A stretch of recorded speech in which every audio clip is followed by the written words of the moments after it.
Story 1. I was hired as an office secretary.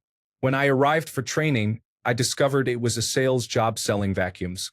You couldn't be a secretary until you were a salesperson first, and you had to sell a certain amount of vacuums. No way.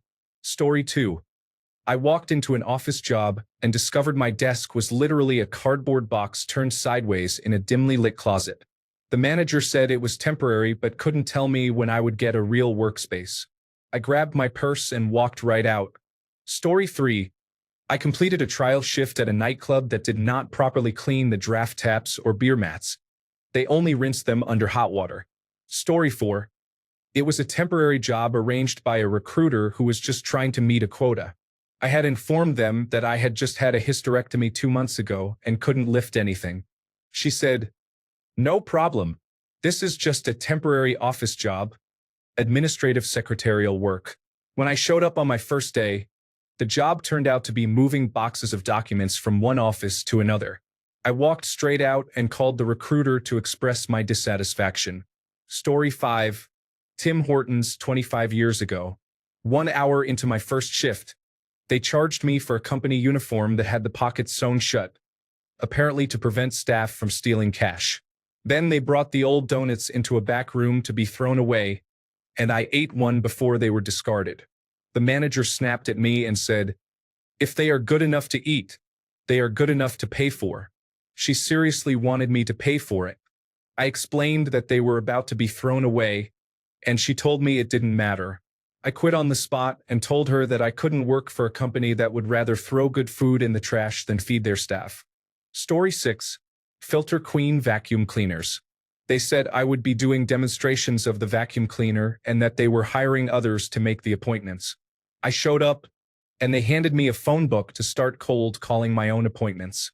I handed it back and left. Story 7. Back line at McDonald's. No training.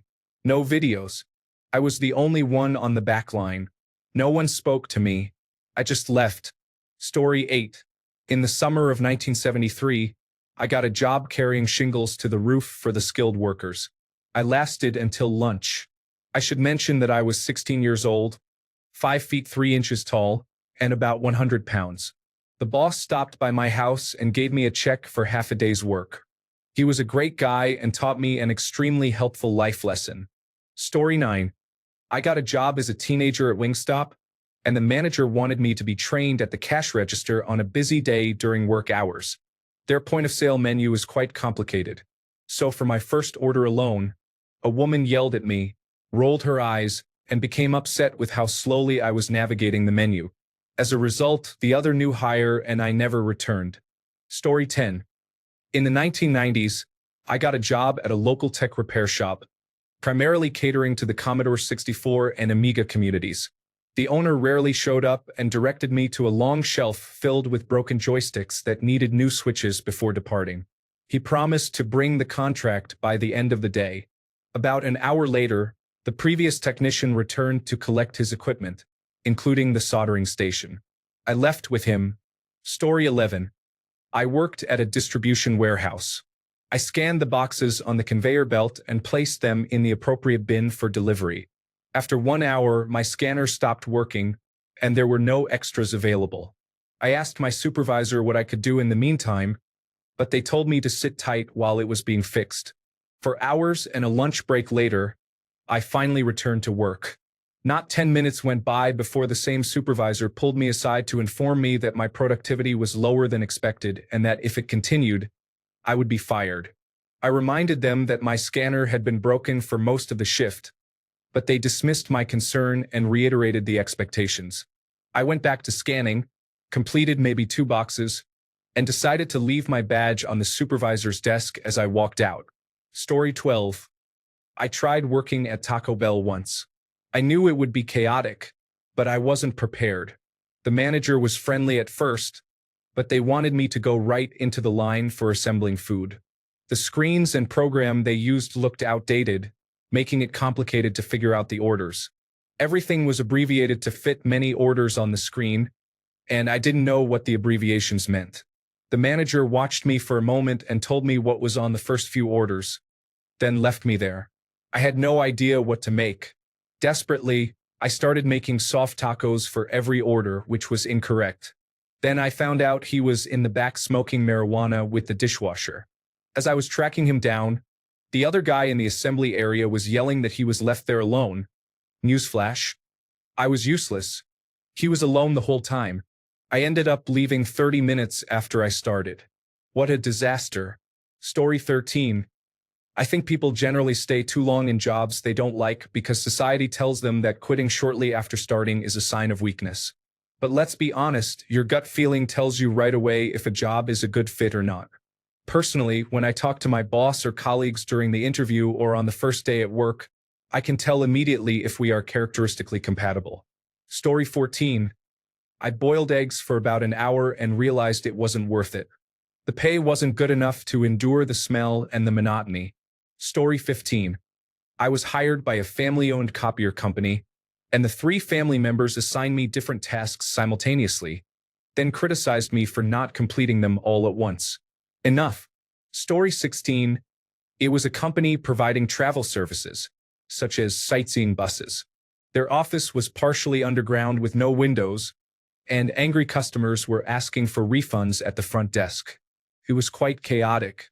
Story 17. I didn't make it to the first day. I had an all-day interview and assessment and was offered the job. On my way home, I concluded that it was sketchy and declined the job. Story 18. Cleaning job on a college campus at night. I was hired and given a building to clean. I received a universal key to every door in the building except one. I was instructed to notify the manager when I completed everything else. When I reached that point, the manager arrived and asked me to wait outside the door. She went in and turned off the alarm system and the lights, revealing a cold lobby area. In the next room, she instructed me to wipe down the sinks, sweep the floor, and only empty the trash cans with clear bags. It was a cadaver room for the physical therapy department, and there were 8 deceased bodies covered in white cloth. I completed the work and vowed never again. Story 19. I worked at Forever 21 for a total of 16 hours. The first 8 hours were spent on paperwork and training, while the second 8 hours were an overnight shift where they were resetting the store. The staff was becoming frustrated with me because, as a new employee, I did not know where anything was supposed to go. Each section of the store represented a different type of girl, described as goth, boho, and so on. There were many styles, and I wasn't familiar with them since it wasn't included in the training. It was a store based on vibes. When it was time for the end of my shift, my dad was there to pick me up at around 4 a.m. The manager wouldn't unlock the door to let me out because they were not finished yet.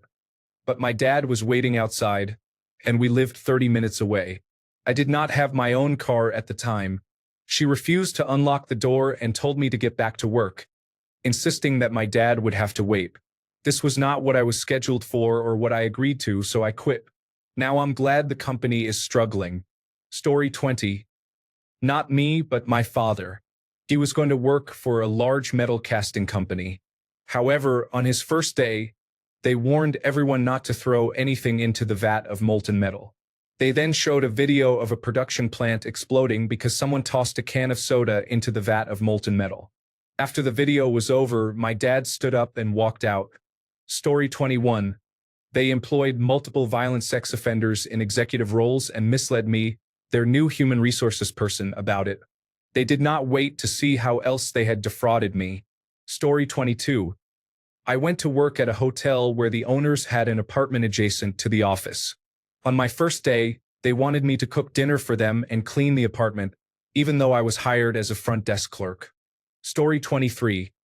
I started at a strange call center as a summer job during college. And to this day, I have no idea what they were doing every day. I left at lunch after my boss, who was 30 years older than me at the time, told me he listened to my calls and that if this job didn't work out, I could always be a phone sex operator. I was 18 and I left and never returned. Story 24. When they announced, you are allotted 7 minutes of personal time for restroom use. After that, it gets deducted from your pay. The only issue was that the nearest restroom was a 5-minute walk across the building. I ended up leaving. I refused to work for a company that monitors how long it takes to use the restroom. Story 25. Many years ago, I took a position as a cashier at Michael's. I worked for one day. The perfumes and other products that emitted strong odors were overwhelming. After finishing my first day, I left a note stating that I would not be returning due to my physical reaction to the environment. They eventually paid me for that day of work. Story 26.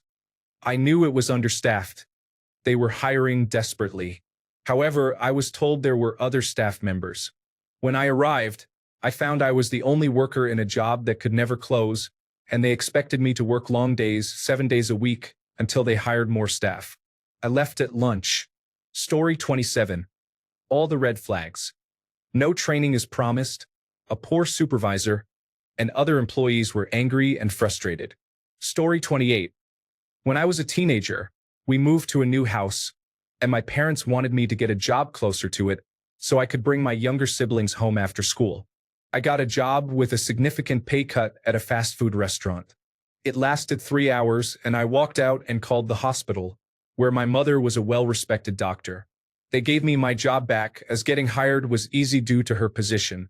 The way people treat service workers terribly is completely unacceptable, and the work they expect to be done at minimum wage is unreasonable. Story 29. Public library. During the staff meeting, management urgently silenced a staff member who wanted to address why a patron, previously escorted out for wielding a knife and attacking staff, was allowed back in the building. It quickly became clear to me that I wasn't willing to confront a knife-wielding patron for a place that didn't even offer free parking.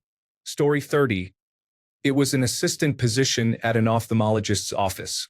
After a couple of unpaid training sessions, where they repeatedly mentioned that it was a part-time job with guaranteed hours, I was informed on my first day that it was per diem, and they would only call me when needed. This was frustrating, as I was a broke college student in need of dependable income. As I was leaving and reached for my coat, the doctor said, "Oh no, let me put that on for you." He grabbed my coat and put it on for me, which felt inappropriate and strange coming from someone I had just met and who was more than twice my age. I informed them that I would not be returning and requested not to be contacted again. Story 31. I had a 4-hour working interview at a dog daycare. It was all indoors with no outdoor space. There were 30 dogs for me and one other person to manage. The environment had no windows, a concrete floor, and limited toys and play equipment. The experience was unpleasant. The smell was overwhelming, and the echoing barking of bored dogs was distressing. I don't think I managed to last the full 4 hours. I was hired at another daycare the following week, which featured a large outdoor area with multiple yards and 2 indoor areas for cold days. It had fun agility equipment and toys, a fully filtered pool for summer, and seating for me to rest when my feet were hurting due to fibromyalgia. I loved that place and worked there until I decided to move to Australia. Story 32. I got a part-time job on weekends at a Dunkin' Donuts near me. I had told the manager in the interview that I worked at one 25 years ago. When I walked in on my first day, she handed me a dirty apron and a used hat. Then she told me to work the drive-through window and ring up customers because I did it before, 25 years ago, when the menu was completely different and there was a different point-of-sale system. The other staff laughed about how they had never been trained either, as if it was a badge of honor. It took all I had not to pretend I was going to the bathroom and never return. I lasted a whole shift of 5 hours and never went back. Story 33. I had to come into the office and listen to a meeting that had nothing to do with me for 2 hours. Then I was expected to get into a car with a coworker to drive around multiple towns in the area to walk into businesses and ask if they were interested in our insurance. I wasn't going to get paid for my time unless I sold the insurance, but I felt it was a really popular one. If the businesses truly wanted it, they would have already obtained it without someone like me trying to sell it to them. The lady I was supposed to be in the car with intimidated me with her large eyes, so I decided to leave that job. Story 34. I got hired as a delivery driver for one of the major companies, but not the one associated with the color brown. On my first day, I couldn't get an ID badge, completed no paperwork, and received no clear answers about pay and benefits.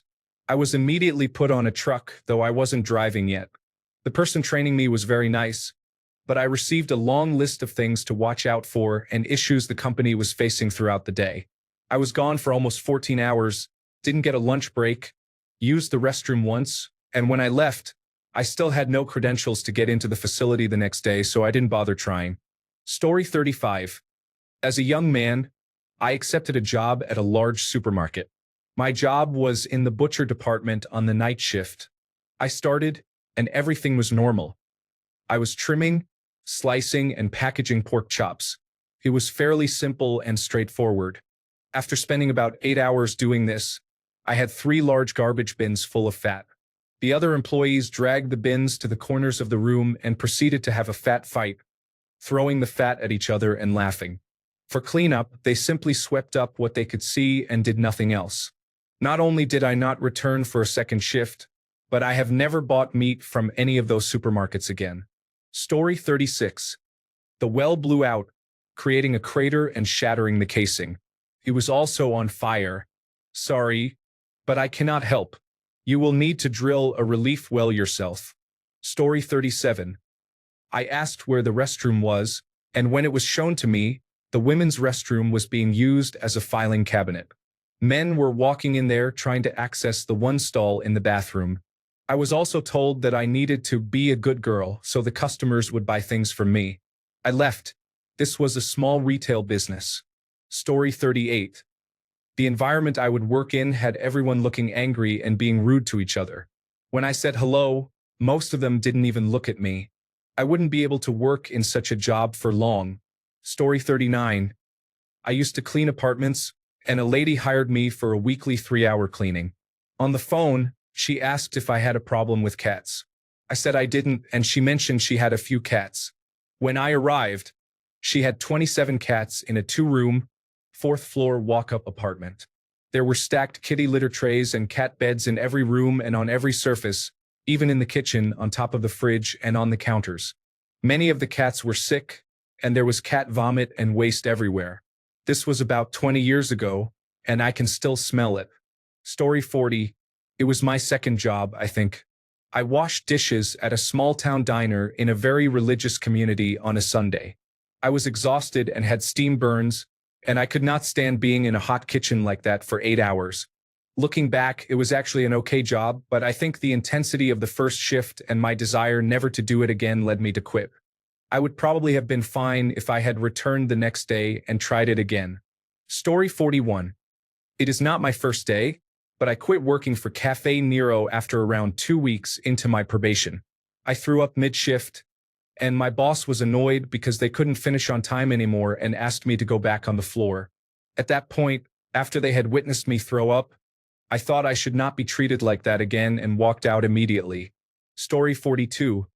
I was assigned work I never applied for, and the employees were discussing how similar companies had it better. A year after I quit, the company faced lawsuits and went bankrupt. Story 43. Not quite my story, but I was an impacted observer. I was working in a fast food kitchen, and the sous chef had someone in on a trial. It was a 4-hour unpaid trial. Where I live, both the employer and employee can call the trial quits at any time if they feel they are not a good fit. The trial was working on the deep fryers during a busy service and decided it wasn't for them. They told the sous chef they were leaving and started making their way out. The sous chef was slow to process things in general. The sous chef said to the trial, "No, I need you to stay on the fryers. Your trial is not over yet." The trial continued to walk out, reminding the sous chef they had no obligation to stay. The shocked expression on the sous chef's face is something I will never forget. Story 44. I was hired at a private doctor's office as a front desk receptionist. There were 4 to 6 of us, all in reception roles, and we had 1 chair, 1 computer, and 1 phone to share. We were penalized for taking bathroom breaks or lunch breaks. I lasted 1 whole day and decided not to return. I didn't want to be reprimanded for needing to use the restroom or because I was hungry. No, thank you. Story 45. The manager didn't show me around. He just told me to wander around and get a feel for the place. That already had me questioning things. He spoke to me quite rudely, but spoke to my black female colleague even worse. I didn't return the next day. Story 46. I was hired at a traffic control company, setting up cones and flagging. The first week consisted of classroom instruction to be certified by the State Department of Transportation. About 11 of us showed up on day one and waited for about 45 minutes for the instructor to arrive. Another employee entered and informed us that the person scheduled to teach us about traffic safety was unavailable, and they were struggling to find a replacement. They sent us all home and promised to call when a replacement teacher could be found. I drove to the office, but most of the others had been dropped off, so I ended up giving rides to 4 other strangers.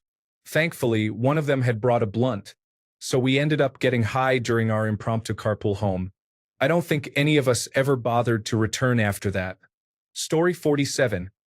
I was offered a job between semesters in college, working for a sidewalk fundraising organization. I was desperate. On my first day, I showed up with my passport to complete the I-9 paperwork, and they told me that wasn't sufficient. If they are that incompetent, I can't imagine they will improve. I went home for lunch and never returned. Story 48. It was the rats in the kitchen of a pizza restaurant that did it for me. The owner and staff simply brushed it off. Story 49. In the early 2000s, the Dilbert site featured a list of the day with answers to various questions, and one question arose. Someone started a new office job on a warm spring day and only wore a light jacket. At lunchtime, they went out to get a sandwich, leaving the jacket behind. Upon returning, they found the building being raided by law enforcement. They decided that a new jacket was only a few dollars, so they just continued walking. Story 50. Treated like a slave in Egypt. In college, I lived in the Deep South. My job was planting pine trees in July, and one day was enough. Story 51. I have over 8 years of experience as an IT engineer. I went to an interview in a full suit. The man described the job, but it sounded very vague. The pay was somewhat low, but I thought I could work my way up. I showed up to the job in the full suit, dressed to impress because I assumed I would be doing engineering tasks. The job turned out to be dismantling personal computers. I simply had to take a screwdriver and take them apart. I never went back after that. Why didn't they tell me that? Oh well. Story 52. The person training me informed me that she didn't know how to answer most of my questions because it was only her second week there, but she was the most senior cashier. Then, she made inappropriate comments about others on the team, which was not a good look. Another team member was flirting with me despite my clear discomfort. He was 27 and I was 18. He insisted on giving me a ride home, even though I lived a 6-minute walk away. He would only accept my repeated refusals after a friend called me to fake an emergency that required my attention at a shop down the road. The final straw was that I was hired as part-time staff due to it being my first year of university with a full course load. I knew I couldn't handle full-time hours without risking my classes. Halfway through my first shift, the manager informed me that I would be working 10-hour closing shifts every single day. Not just 5 days a week, but 10-hour shifts 7 days a week. He also mentioned that I wouldn't receive my breaks, but they would deduct half an hour from my paycheck to make it appear as though I had taken breaks. Working 70 hours a week is excessive for any job at that age, especially one I was hired for as part-time. I sent my resignation message to the manager as soon as I got home. Story 53. The job interview involved completing onboarding forms for human resources. I was not asked any questions. 2 individuals who were going to be my coworkers kept staring at me and whispering to each other. The next day, I tried calling to quit and realized that I only knew the first name of the person who hired me.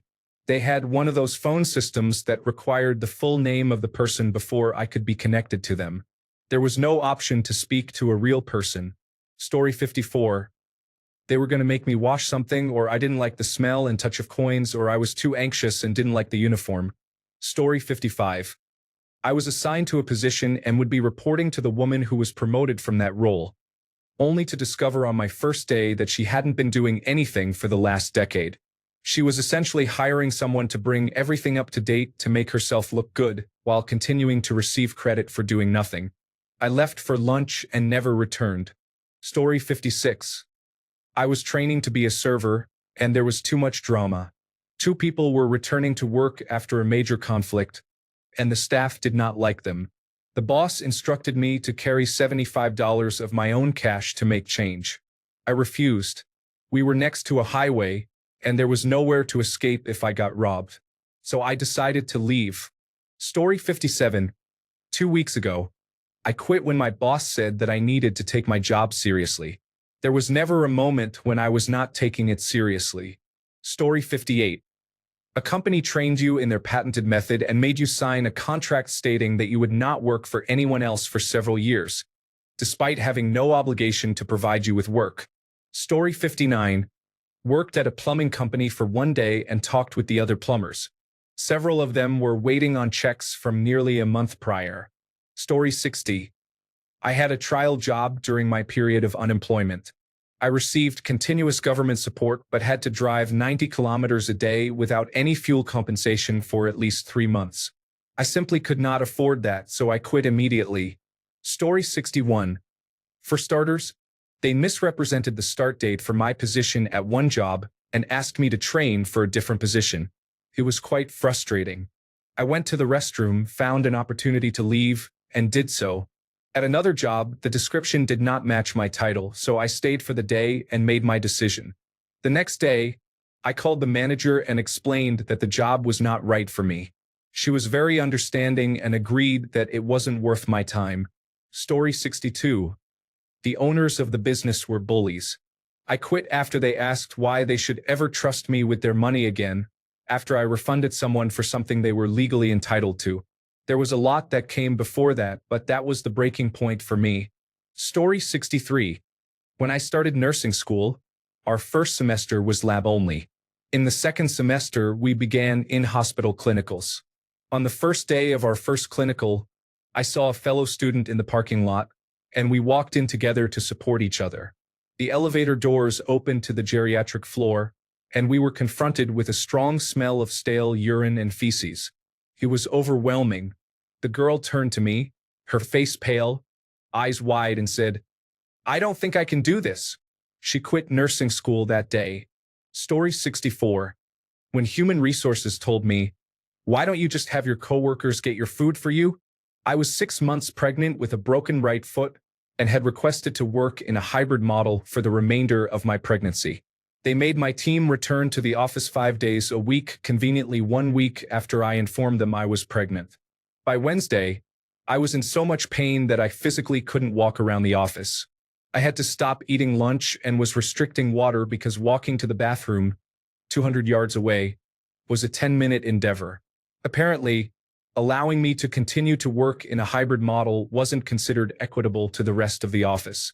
When I informed them that I was not eating and restricting my water intake, they responded with the aforementioned comment. Story 65. It wasn't the first day, it was the second day. I was doing framing for condominium construction right after being laid off from a previous job. The wages were low, and all my coworkers were young and inexperienced, working outside in -30 degrees Celsius from dawn to dusk. On the second day, I was talking to another guy about how much overtime we were getting for these 11-hour shifts, and he said they didn't receive overtime. Story 66. I attended an interview at a finance firm for what I believed was a data analyst position. The interview took place in a classroom with about a dozen other candidates. A manager stood at the front and explained the company's purpose, which involved facilitating loans. The explanation lasted a full hour, followed by a 10-minute break.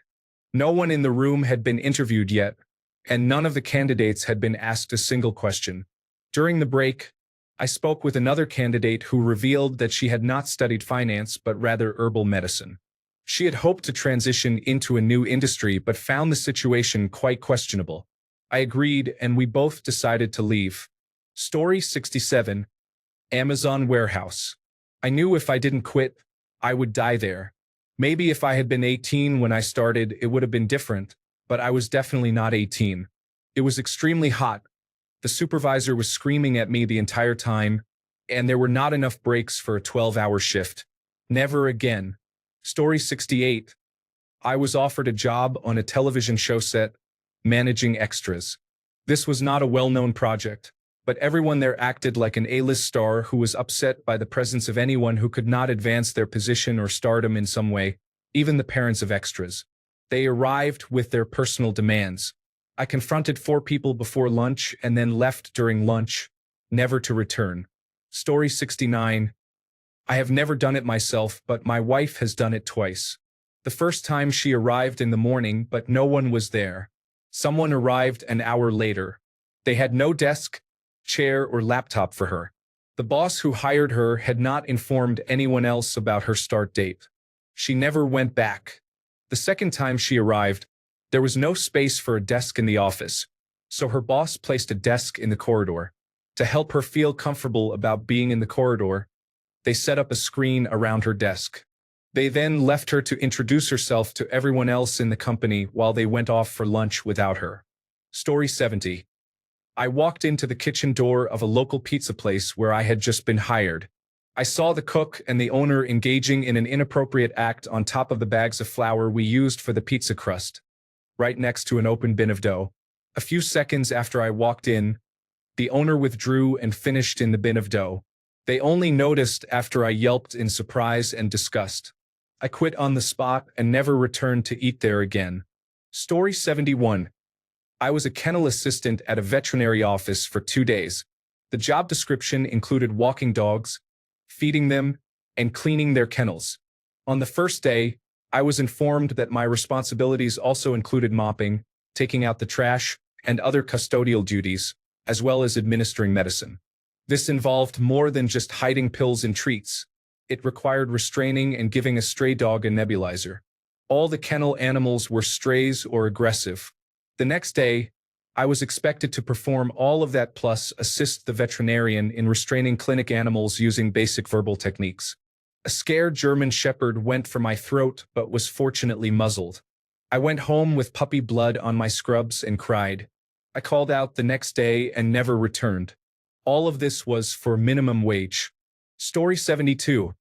I was hired during my studies at a call center to assist people in getting financial advice. That's where I discovered that those companies sent salespeople around to mislead individuals regarding their pensions with poor advice.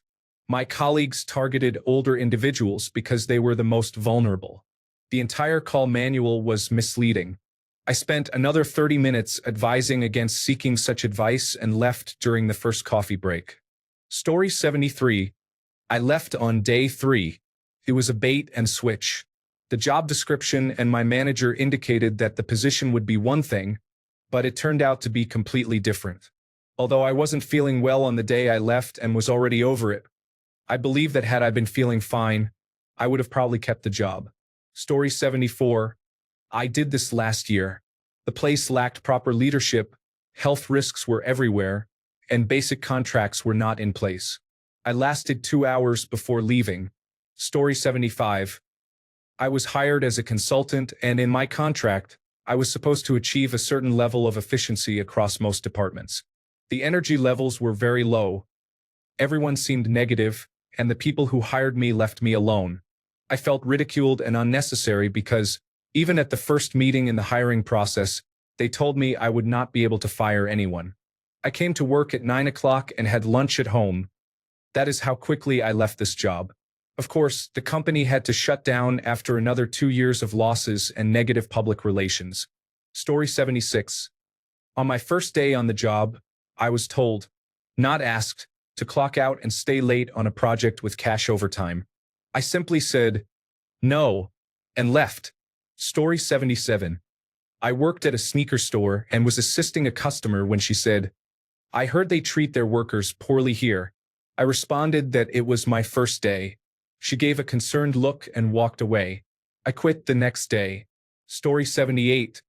I worked for a temp agency for 1 day. On the first day, I essentially worked for free due to some kind of membership fees. I was assigned to work with a man who needed help delivering magazines from his truck. He waited in the truck while I brought the stack of magazines on a dolly into the stores. Everyone expected me to know how to fill out the paperwork and handle everything. At this point, I was wondering if it was worth it. Then the man who drove the truck told me to keep an eye on the owner of the agency because he was not trustworthy and might create excuses for not paying me fully. The agency owner gave me a ride to meet the magazine driver. The magazine driver mentioned that the owner would likely take some money off my first paycheck for giving me a ride. I was already working my first day for free, And now I was going to owe him money? Absolutely not. I helped the magazine driver finish his deliveries because he was a nice older man, but I never returned. I took the whole experience as a lesson that if I notice red flags right from the start, it's likely to get worse. Story 79. I was told by one of my direct reports, I would sooner retire than respect you as team lead. It is difficult to have a regular introductory call after that. Story 80. I was left completely alone. There were no introductions, no help, and no work. I sat there until my lunch break, got in my car, and left. Story 81. I encountered overwhelming trauma shared by 4 employees, including my boss, whom I had just met that day. I was shocked by the information these individuals disclosed without any prompting. There is no way I will be returning to that environment every day. Story 82. I was hired to stand in a parking lot and direct cars away from the business parking to the left and to the event parking to the right. I stood right next to a sign that explained this. Anyone who tried to go to the business parking lot was either customers or workers of the businesses or handicapped event goers who needed to park closer. In that case, I was not going to tell them no. So my job was basically to stand in the hot sun and do nothing. I was also being paid cash, less than minimum wage, so I didn't return for day 2. Story 83. It was my first day in a temporary position. I was there to answer phones, help with filing paperwork, and handle basic office duties. One of the managers, a man in his 40s, came to my desk to introduce himself. He looked me up and down while smiling, as if he was approving what he saw. I was barely 18 at the time. He asked how long I would be helping them and if I liked to travel.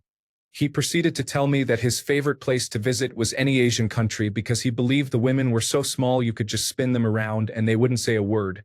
He was dead serious. He told me, "You might not be Asian, but you're tiny enough.